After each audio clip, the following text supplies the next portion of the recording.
OMG, OMG, Mommy, Daddy! Tiling-tili si Nicole pagbukas ng kwartong kinaroroonan ng kanyang kaibigan. 25th anniversary ng kanyang mga magulang kagabi at umuwi sila ng kanyang matalik na kaibigan mula sa Manila para daluhan ang anibersary ng mga ito. Alam na Nicole medyo nakainom ang kaibigan niya kagabi at sa pakiwari niya, nauna pang umakyat sa silid na inokupahan nito kapag sinasama niya sa kanilang villa. What the? Balikwas na bulalas ni Clyden mula sa pagkakahiga. Nabulabog siya sa pagtitilin ng kapatid subalit napakunot noo siya na makitang may kasama siyang nakahiga sa kama. Nicole, ang aga-aga! Sambit ni Shaina at wala sa sariling tinakip ang unan sa kanyang mukha. Hey, who are you? What are you doing here?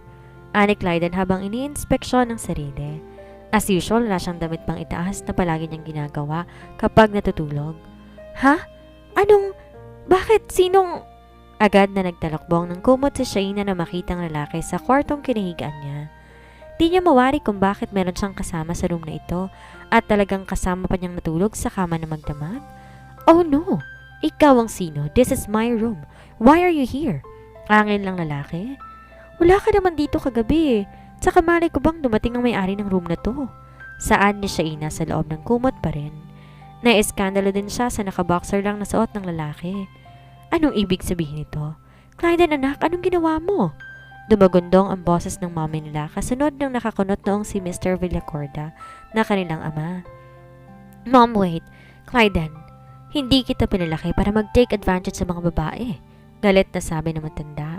Hala, magbiis kayong dalawa at tayo mag-uusap-usap. Mom, Dad, wala akong... Stop it, son. Hihintay namin kayo sa sala. Si Mrs. Villacorda at maluhaluhat nanginginig pang sumandal sa kanyang asawa habang ginigiya siya palabas. Gigil na gigil si Clyden dahil di man lang siya pinakinggan ng kanyang ama't ina. Kulang na lang ipagbabato niya ang mga gamit sa kanyang kwarto, pati na ang babaeng nakadalukbong sa kanyang kama. Now what? Hintayin mo pa bang magkaugat ka dyan bago bumangon? Malakas na angil ni Clyden at muntik nang mapatalon ang dalaga sa pagkakahiga. You go first. Susunod ako. Mahinang saad ni Shaina. Sobrang kaba niya di dahil sa mga magulang nito, kundi sa umuusok sa galit na lalaking to. Any moment parang gusto siyang ihagis sa bintana. Kung di ka kikilos dyan, iahagis kita sa bintana. Pagta ng lalaki at mabilis pa sa alas 4, tumayo si Shaina at patakbong pumunta sa banyo. Mabilis niyang nilapat ang mukha sa gripo at naghilamos. Nag-toothbrush na rin gaya ng palagi niyang ginagawa bago lumabas sa kwarto pag umaga. Maya-maya pa'y malalakas na katog ang nagpaitad na naman sa kanyang ulirat. Dali-dali niyang sinuot ang nakasabit na panloob niya sa banyo. Wala na siyang pakialam kung gamit na to kagabi ang inaalala niya para niya haharapin ang tigreng lalaki. Di niya akalaing tigre ang kapatid ng kaibigan niya. Gwapo pa man din base sa pictures na nakikita sa bahay ng mga to. Narunod ka na ba? Kasabay ng malakas na pagkalampag nito sa pinto. Can't you wait? Malakas na angin ni Shaina ng pagbuksan ito. At ikaw pang matapang ha? Kung di ka sana tumabi sa akin sa pagtulog, di sana wala akong problema? Excuse me, ikaw ang tumabi sa akin. Umuusok na rin ang tengang saad ni Shaina. Really? This is my room. Who are you sleeping in here? Taas kilay ni Clyden na angil. Ang sabihin mo, gusto mo akong pikutin. What? Are you crazy? Di makapaniwalang saad ng dalaga. Ang kapal ng apog nito. Hindi porket gwapo to't di siya mukhang artista, pikot-pikot ang sinasabi nito sa kanya. Over my dead body. Saad ni Shaina sa isipan niya. Napangluwi siya ng konti dahil may ganun siyang naisip nung una niya itong makita sa picture. Ang gwapo-gwapo naman kasi. Mula ulo hanggang paa, parang kinakabisado niya. Pero sa picture yon dahil may pagkademonyo to sa personal. Sir Clyden, pinapatawag na po kayo ng daddy at mama ninyo mula sa labas. Tumatawag ang isa nilang kasambahay. Bilisan niya raw po ang pagbaba, sir. We're coming! Sigaw ni Clyden sa taong nasa labas. Inis na inis pa rin siya sa mga pangyayari. Sana hindi na lang siya umuwi kung ganito lang din ang mangyayari sa kanya. Mabilis niyang sinuot ang nahagilap na white shirt at ang itim na Nike board short na nagilap niya sa kanyang cabinet. Maya-maya'y matalim ang matang pinukol ng dalaga habang pabalyang binubuksan ng silid. No way! You can't do this to me! Malakas na protesta ni Clyden nang sabihin ng mga magulang na baka kasalan niya si Shaina. Gusto ring magprotesta ng dalaga pero wala rin siyang nagawa sapagkat parang batas ang lumalabas sa kataga sa magulang nito. Napakadali ng pangyayari at hindi sila binigyan ng pagkakataong tumanggi. Yung iba hindi na nga ni Shaina maintindihan dahil sa sobrang pagkabigla at kalituhan. So, are you happy now? Nanguuyam ang tono ng kanyang kaibigan. Ngayon lang niya malalapitan simula ng kanilang komusyon. I'm sorry, saad ni Shaina sa kaibigan sabalit gumitito na may panguuyam. Diba itong gusto mo? Ang makapag-asawa ng mayaman by hook or by crook, diba? Nicole, no. Ano bang sinasabi mo? Biro ko lang mga yon, ano ka ba? Mabilis ni Shaina ang pagwawasto sa kaibigan. Oo at nasasabi niya mga ganon ng mga kataga pero nagbibiro lang siya. Lalong walang kinalaman sa pamilya nila. Biro? Half meant, half truth. Alam mo ba na may fiancé si Kuya sa Amerika at mahal na mahal niya yon? Sinadya mo makitulog sa kwarto niya para pikutin siya. If I know, matagal ka nang may gusto sa kanya. Saad nitong galit na galit. Umiling-iling si Shaina. Di niya alam kung ba't ganun ang naiisip ng kaibigan niya sa kanya. Sa tagal ng pagkakaibigan nila, ngayon lang to nangyari sa kanilang dalawa at ang masakit pinagbibintangan siya. Nicole, kaibigan mo ko. Kilala mo ko at wala akong intensyong ganun. Sinubukan ko namang awatin ng mga magulang ninyo pero hindi sila nakinig. Whatever. Gold digger, I hate you. Bilyaw nito at dali-dali nang umalis. Nasapo ni Shaina ang kanyang mukha, nanghihina sa akusasyon ng kaibigan niya. Of all people, si Nicole pa talaga ang nagsalita sa kanya ng ganun? At ang sakit-sakit pala. Sa West lang sila ikinasal ni Clyden at doon na rin mismo sa villa ng mga Villacorda. Kaya't ang tanging saksi sa pagpapakasal ay ang mga magulang nito at ang sasamahan sa mga bahay ng Villacorda. Wala rin si Nicole dahil agad nang lumuwas pa Maynila simula nung galit na pinagsalitaan siya. Wala ring pumunta sa partido ni Shaina dahil bukod sa ulila siya ay nag-iisa na rin siyang namumuhay sa apartment.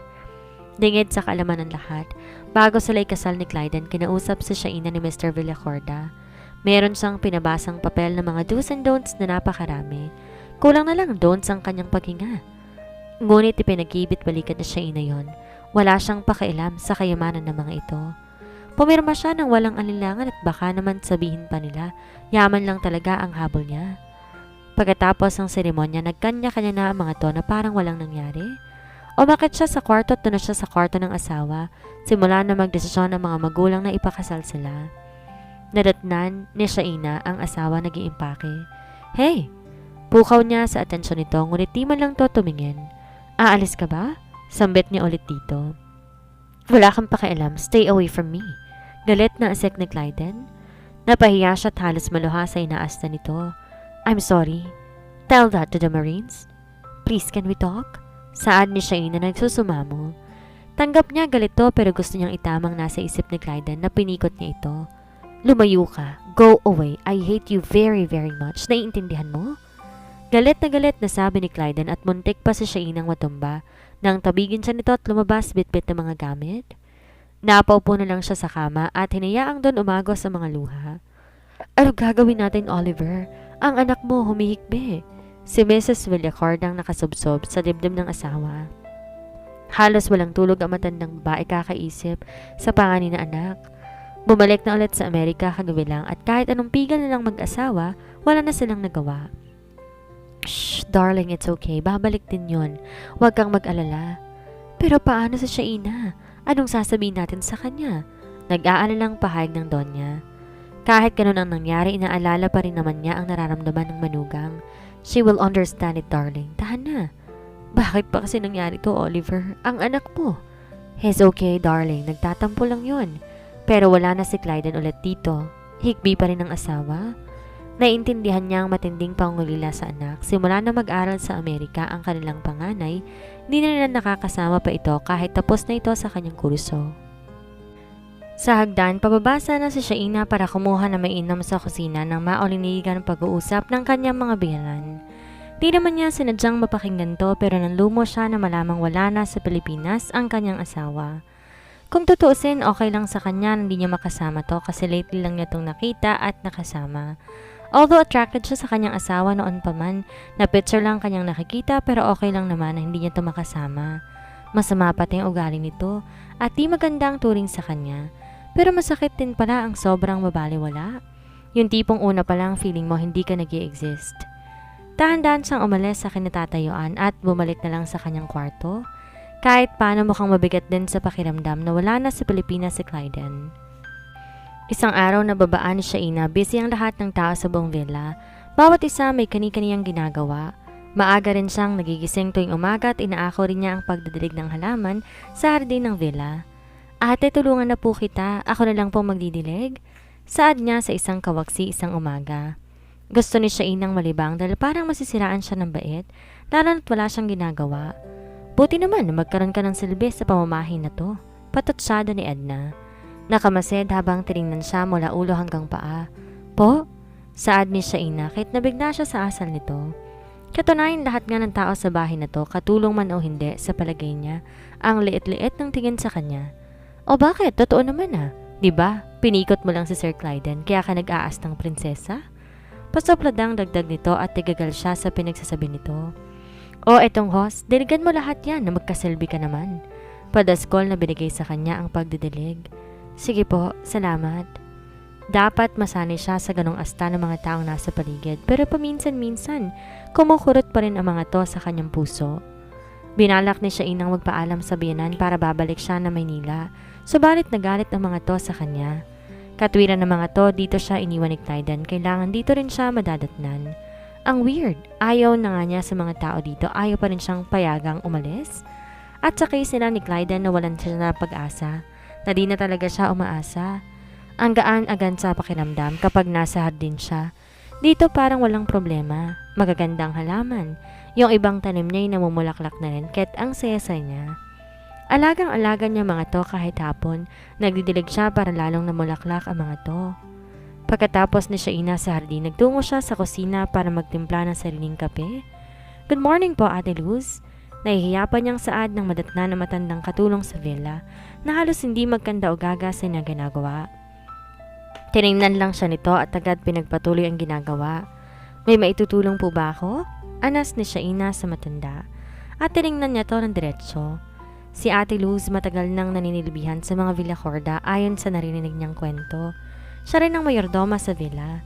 Halika, tulungan mo ko. Balatan mo tong mga patatas, lahat to. Turo niya sa mga gulay na nakamaang sa malaking mesa. Nasiyahan si Shaina sa matanda. Tang ito lang may magandang pakikitungo sa kanya kahit ang alam ng lahat. Pinikot niyang panganin na anak ng kanilang amo. Sige po ate, ako na pong bahala sa pagbabalat ng mga to. May okasyon po ba? Malambing niyang tanong. Salamat kung ganon, Ineng. Oo, may bisita ang villa mamayang tanghali. Magsisadatingan ng mga kamag-anak ni Sir mula pa sa mga karatig bayan. Ganon po ba? Sige ho at bilisan ho natin ang paglilinis ng mga gulay na to. Nakangiting saad ni Shaina sa matanda. Nabigla pa siya nang iabot ng matanda sa kanyang isang tasa ng kape. Ay naku po ate, salamat. Nalimutan ko pala tong kukunin kaninang pumasok ako dito sa kusina. Salamat po. Walang anuman, Ining. Salamat din at may nakakasama ko sa paghahanda ng mga to. Nakangiting sagot ng matanda at tuwang-tuwa na maramdaman ni Shaina ang oras na yon. Bago magtanghalian, isa-isang nagsidatingan ang mga bisita sa villa. Kitang-kita sa galaw at pananamit ng mga to ang sophistikasyon mapabae man o lalaki. Hey, can you give me a glass of water? Habang abala sa pagkain ay napaigtad sa Shaina nang biglang may tumayo sa harapan niya. Napakagandang babae at ang puti-puti, parang Barbie. Bingi ka ba? Sige po ma'am. Wait lang po. Make it quick, moron. Narinig niyang saad nito. Nag-init ang tenga niya sa sinabi nito. Hi Iha, how are you? May kailangan ka ba? Mula sa kung saan? Ay ang malambing na boses ni Mrs. Villacorda. Hi tita, I miss you. Gusto ko lang uminom eh. Napagod yata ako sa biyahe? Okay Iha, sandali lang, ikukuha kita. Don't bother tita, nagsabi na ako sa katulong ninyo. Oh, here it is, thank you. Meron pala kayong bagong katulong tita ha? Nung last na punta ko dito, hindi ko pa siya nakita. Narinig ni Shainang saad ng babae sa biyanan. Ngunit salip sagutin siya ng ginang ngumiti lang to habang ginigiyay itong lumabas sa kinaroroonan nila. Napagkamalan siyang katulong at hindi. Ano nga bang kanyang suot? Isang kupasing short, t-shirt na madalas niyang ginagamit. Nakaramdam siya ng awa sa sarili. Di na pala siya nakakabili ng bagong damit, ng duster, ng t-shirt at ng short. Paano wala naman siyang pupuntang iba kundi sa hardin, sa kusina, sa kwarto lamang siya. Napailing siya sa sarili. Hello everyone, kamusta kayong lahat? Dinig na dinig ni Shaina ang kamustahan at tawanan sa labas. Ang saya-saya nila. Wala man lang sa pamilya Villacorda nakaisip ayain siya at ipakilala sa mga bisita. Stupida. Aniya sa kanyang sarili. Sila lang nakakaalam na kinasal siya sa panganay na Villacorda. You know, tita, nag-chat kami ni Kuya Clyden. Uwing-uwi na raw siya dito pero hindi niya naman maiwan ang girlfriend niya. Mahal na mahal talaga ni Kuya si Rian, ano? At bakit hindi? She's smart. Maganda. Maganda pa ang career. Kung di lang ako maliit, siguradong supermodel na rin ako ngayon. Dinig ni Shaina ang pagbibida ng isa sa mga pinsan ni Clyden. Lalong na-insecure sa sarili sa Shaina. Supermodel palang girlfriend ni Clyden. Di katakatakang bumalik agad to sa Amerika. She's the best for Kuya Clyden. Bagay na bagay talaga silang dalawa. Kilig na kilig pang saan nito. Kailangan talaga dito magstay si Levy. Mag-e-expand ang shipping company, hindi nakakayanin ni Kuya Oliver yon, ate. Kaya nga napapagod ng kuya mo eh. Ang dami-daming sakit na iniinda ni Mrs. Villacorda. Nasa tono ang kakaibang lungkot. Sana umuwi ng pamangkin mong yon. Hayaan mo ate, kakausapin kong lokong yon. Di bagay sa kanyang supermodel eh. Gagawin lang siyang alalay. Saad ng kapatid ni Mrs. Villacorda. Tawang-tawa naman ang lahat sa sinabi nito. Para kay Shaina, isang nakakapagod na araw ang araw na yon. Bukod sa nilalaman siya ng sobrang insecurity sa mga naririnig niya tungkol kay Clyden at sa girlfriend nito, ay talaga nga namang napagod din siya sa pagtulong mula paghahanda at pagliligpit sa kusina.